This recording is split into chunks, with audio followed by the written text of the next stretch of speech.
This is the work of the state's flagship and research university. This is the university for Kentucky. This is why we are here.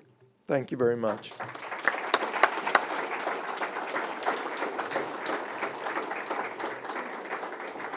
Well stated, Mr. President. Thank you very much. Dr. Linda Van Eldik came to the UK Sanders Brown Center on Aging with, you might say, rather big shoes to fill.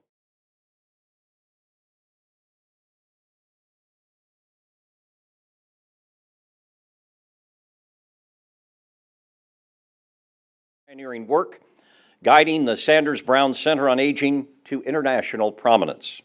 Please join me in welcoming Dr. Linda Van Eldik to the lectern.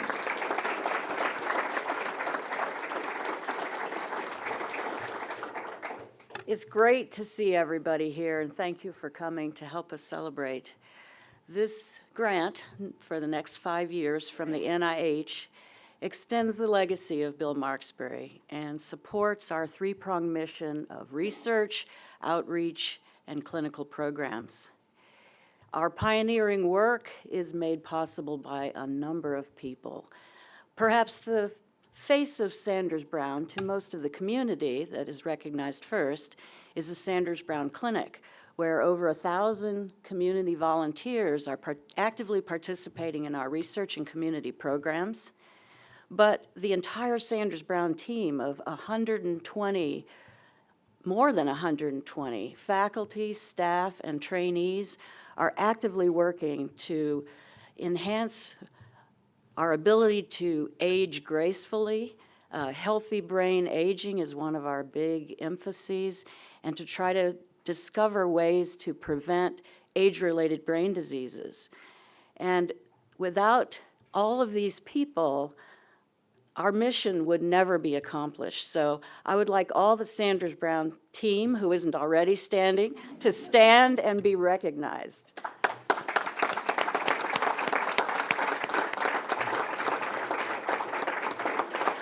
All right, thank you very much. And of course, the work that we do couldn't be done without our community volunteers. Highly motivated, dedicated people who generously give of their time to participate in our clinical studies and clinical programs. We really thank them. This grant, this from the NIH, our Alzheimer's Disease Center, or ADC grant, allows us to continue to provide resources to enhance research to be able to treat and eventually prevent Alzheimer's and other age-related dementias. But the grant also provides additional services. An Alzheimer's diagnosis is not just an individual problem, it's a disease of the entire family. And our ADC provides resources and support for families and caregivers who are dealing with this diagnosis.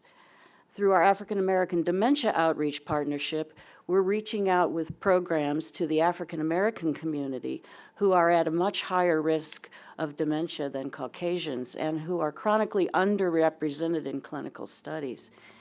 So enabling to have another 5 years of funding is going to allow us to pursue our critical mission to defeat dementia so that future generations, we anticipate, will be able to enjoy a world without Alzheimer's. Thank you.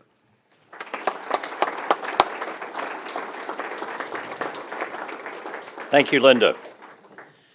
Next, we're going to hear from someone who has championed the Sanders Brown cause in our nation's capital. Kentucky's 6th District Congressman Andy Barr has been a strong advocate for Sanders Brown.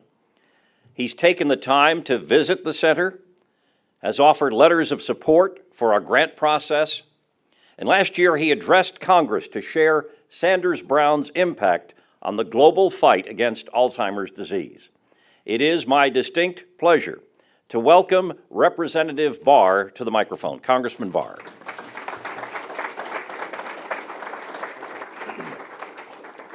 Thank you, Carl. Good morning. President Capilouto, Dean DiPaola, Director Van Eldik, and the entire Sanders Brown team of scientists and investigators, and to board members and friends of the Sanders Brown Center on Aging. It's an honor to be with you all here today to celebrate in this important announcement of the redesignation of the Alzheimer's Disease Center here at the University of Kentucky by the National Institutes of Health. And as Dr. Van Eldik pointed out, this comes with a 5-year, $8.25 million grant to continue the important work of these fine scientists. Since being designated as one of the first 10 NIH-funded Alzheimer's disease centers, the Center on Aging has been a national leader in working toward effective treatment of Alzheimer's disease.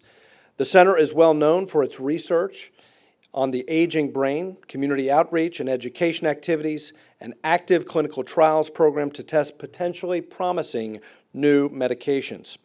The research being conducted here is critical not just for the Commonwealth of Kentucky and the families who have been impacted by this very difficult disease, but it's also a national crisis reaching epidemic proportions. More than 5.3 million Americans suffer from Alzheimer's disease or other forms of dementia, including over 68,000 of our fellow Kentuckians. And every hour, Alzheimer's costs taxpayers $18.3 million. That's every hour in this country. That amounts to $236 billion a year, and that number is estimated to quadruple to over $1 trillion over the next generation. So the work here is important not only because of the return on investment potential that this groundbreaking research can provide to our society to save taxpayer resources, but more importantly, for the families who are the victims of Alzheimer's disease, and I see many in the room. This is a heartbreaking disease that robs people of their memory and their dignity. And so to those families here who count on the great work of the people at the Sanders Brown Center on Aging, as Dr. Capilouto pointed out, there is hope. There is hope because of Dr. Linda Van Eldik, because of the commitment that the University of Kentucky has made. And yes, Congress has a role to be a partner in this process. We're proud to play a small part in that. Thank you, congratulations, and keep up the great work.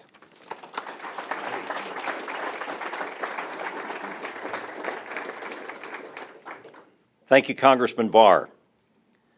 Also joining us at this announcement this morning is a representative from U.S. Senator Mitch McConnell's office, the Majority Leader in the Senate, Mitch McConnell. Please welcome Ethan Witt. Ethan actually used to work for Congressman Barr, so we welcome you and thank you for being here. Our next speaker joined the University of Kentucky College of Medicine as Dean this past March. Dr. Robert DiPaola previously was director of the NCI-designated Rutgers Cancer Institute of New Jersey and Vice Chancellor for Cancer Programs at the Rutgers Biomedical and Health Sciences Center. He is a national leader in translational research, and at Rutgers, under his leadership, external research funding increased to more than $100 million annually. Dr. DiPaola earned his bachelor's degree and medical degree at the University of Utah. He completed an internship and residency in internal medicine at Duke University. They're very good in what he was studying. And a fellowship in hematology oncology at the University of Pennsylvania Hospital in Philadelphia. Please welcome Dean Robert DiPaola. I only studied there, that's all. Anyway, I just want to say great to be here, and we are so excited at the renewal and designation of the Alzheimer's Disease Center, really allowing Linda, the team here, and you saw many of them, to continue amazing work, some of which you heard in research, treatment, and outreach to patients in the community here, certainly in need of those services. I want to just say a little bit about the model of multidisciplinary care and multidisciplinary teams. To be able to actually have a center to engage and leverage multiple disciplines, those in the basic sciences in the laboratory, physicians in the clinic, healthcare workers, and get that out to the community has enormous impact. And I can tell you that it's the best way, in my mind, and obviously other centers which you've heard about here, having the CCTS, the Cancer Center, the Alzheimer's Center, allows us to bring together those teams for greater impact to the community and bring cutting-edge therapies. This model of multidisciplinary experts in research and clinical care coming together in areas such as cancer-designated centers, clinical research with the Clinical and Translational Science Awards, and the Alzheimer's Disease Center are highly sought at other institutions. And you just heard that we are really one of the few in the nation that actually have 3 such centers and additional centers developing. The Alzheimer's Disease Center and the work in the Sanders Brown Center on Aging is such a model where physicians and researchers are together, like Drs. Jecka and Nelson, who can team up together, and I'll give you an example. They're working, and we're able, through the center, to get additional federal funding on a therapy that typically is used to lower triglycerides, so blood lipids, and using that to alter pathways that lead to Alzheimer's. And they're taking that from the laboratory to the clinic. Opportunities for patients that could have no other option but to come here to the University of Kentucky and have such clinical trial options. Our efforts to grow areas in precision medicine where we're looking at genetics and genomics give us a greater opportunity to start to understand individual risk in terms of prevention and in terms of treatment. And to further facilitate these types of interactions with a UK mission of multidisciplinary collaborations bringing together research, education, and clinical care, we have launched an effort in the College of Medicine along with Dr. Lisa Cassis, the VP of Research, and the CCTS in a program that we've called an MVP program. Stands for Multidisciplinary Value Program, so bringing multiple disciplines to have value together towards impact for patient care and for the community. As noted, and I just mentioned a moment ago, this particular model of bringing together these teams, and now in this setting, MVP teams, creates a team capable of bringing science rapidly to the clinic. Many years ago, and I've been doing research and translation research for a number of years, as you heard, it took a long time to discover a pathway in the laboratory, develop a drug, and then get it to the point where it was FDA approved that it could be of use. Now the interactions can be much more streamlined when you have centers such as this where you're bringing teams together on a regular basis and creating an opportunity for researchers to connect with physicians and to the community. This particular program is done in a way where we're strategic, developing the infrastructure, and implementing oriented type of support. And again, this is well exemplified by the work at Sanders Brown. In fact, this week, in terms of the MVP program, we've awarded 6 new teams, and the teams are in different areas of science that delve into the clinic, including neuroscience, which is obviously the area of focus of Sanders Brown, prevention and addiction research, cancer, and cardiovascular disease, to just name a few. And later this year, the beginning of next year, we'll launch another 5 teams. Again, developing the nidus and the seeds to bring more teams together to bring research to the clinic for our patients.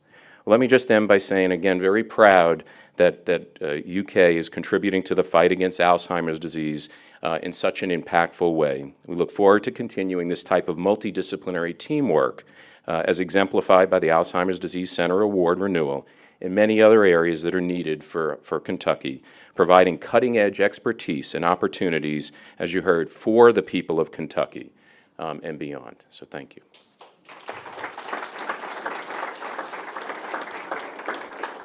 Thank you very much, Dean DiPaola. Our final speaker today puts a personal face on Alzheimer's disease. Before I introduce him for his remarks, I'm going to ask him, along with the other members, the volunteer members of the Sanders Brown Center on Aging Foundation, to please rise and be recognized. Ron Borkowski is here. He is a research volunteer. He's a member of the board. Please stand, and fellow board members, please stand and be recognized.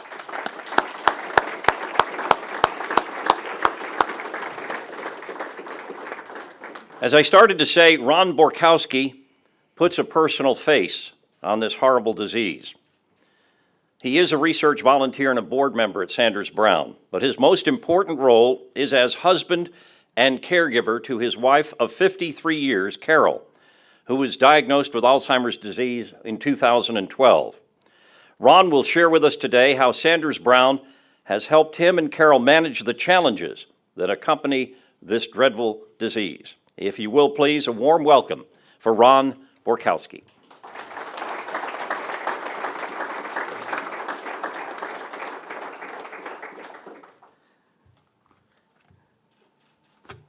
As of August 25th, last week, we accomplished 54 years of marital bliss.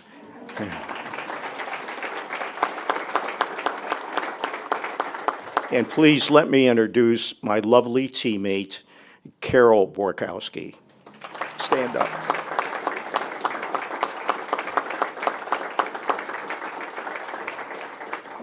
You can always tell us apart, she's the one with the hair, so. This is kind of unusual.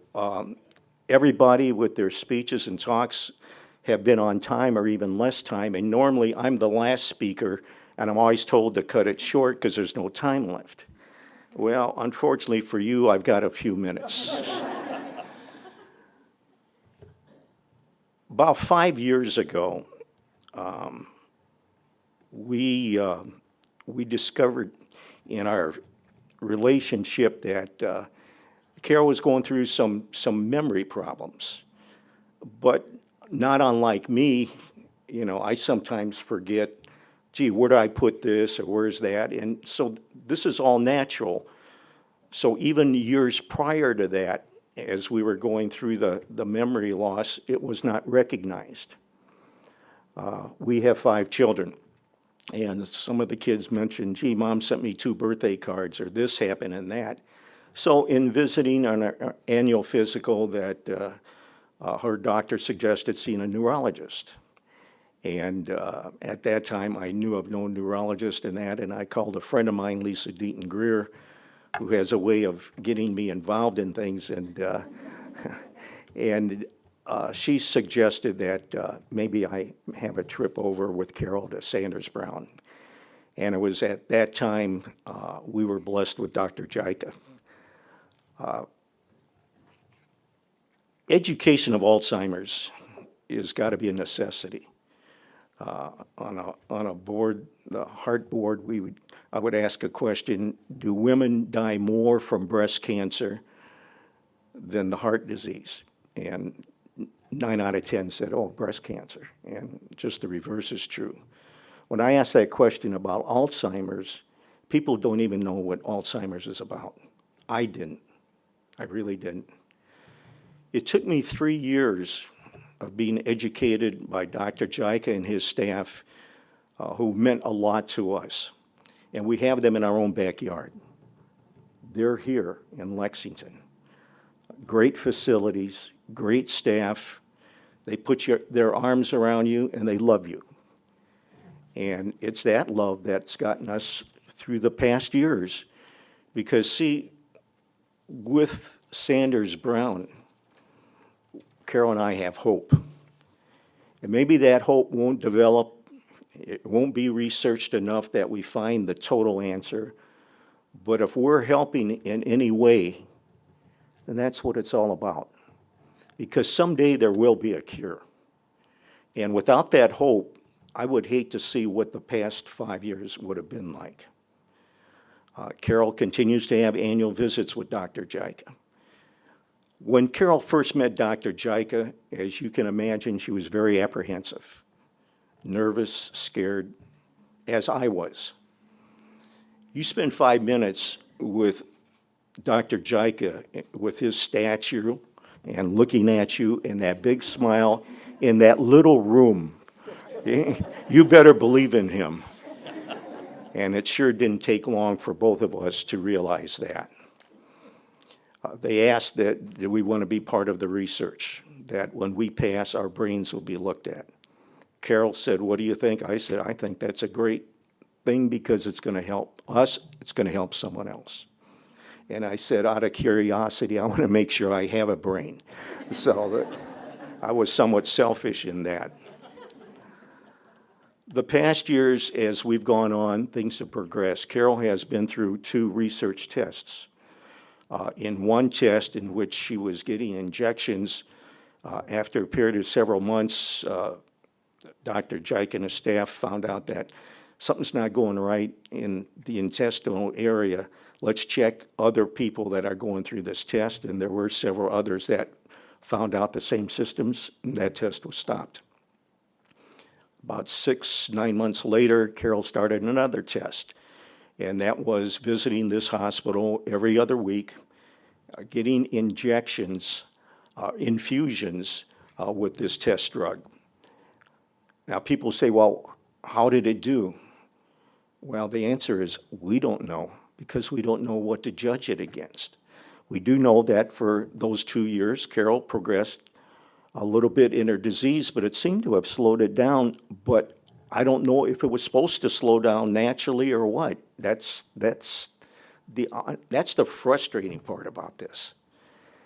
You know, those of you who know me, I'm used to getting things done. You know, maybe a little too fast sometimes. So I can do this. You know, I can do this myself, and this is the first thing that I haven't been able to do other than be humbled by this disease. And that's exactly what has happened. Together as a team, we do pretty good. We cover each other. In fact, when I'm looking for something, she'll tell me where it is, so I may not all is lost. And we've had 5 good years, and we still do things. You know, we were being interviewed by Sam Dick the other day for a newscast that they're going to do on Alzheimer's, and he said, well, the purpose is to show people that you just don't go in your house, lock the door, and that's it because you got Alzheimer's. That's not the case. And it isn't. I mean, if you've seen Carol at the annual dinner for Alzheimer's, she's there, probably the loveliest woman among many there. We're not going to get into that. But she was also filmed this past week at the bowling alley to show, hey, Carol stays active. This Alzheimer's doesn't stop anything. It's just a different way of living. And of course, the ham that she is, she immediately bowled 2 strikes, picked up an impossible spare, and the whole bowling alley is cheering for her, and Sam Dick says, I can't believe this. And she had the highest scratch game in the league that day. So, and then we went over to the gym where we worked out 3 days a week, and then we go over to the ballpark where I work, and of course, she helps them out around there as soon as she comes in and has been adopted by them. And so I was happy to see that the newscasters are interested in doing their research to find out. The photographer, in fact, if Darnell is still here, Darnell was part of it, and he had more questions, intelligent questions, because he had done his research and also was familiar with it. You know, and when Darnell walked up and came up and gave Carol a hug this morning, Carol recognized him, because she knew that he was interested, and that hug meant a lot to her. Hugs go a long ways. Sanders Brown goes a long ways. It's branded, that name is branded, regardless if you know it or not. In this community, over the years, you have branded that name. How you can capitalize and continue that in the forms of all the other names that go with it that you mentioned in this grant, that is there with the other names of the diseases, but somehow if you can fold it under Sanders Brown, because this town knows Sanders Brown for all the reasons and the speakers and the attendance that was there. 500 people know it. Take advantage of those 500 people. And as far as I'm concerned, I will, and Carol and I will both do the best that we can as a volunteer in order to help beat this disease. Thank you.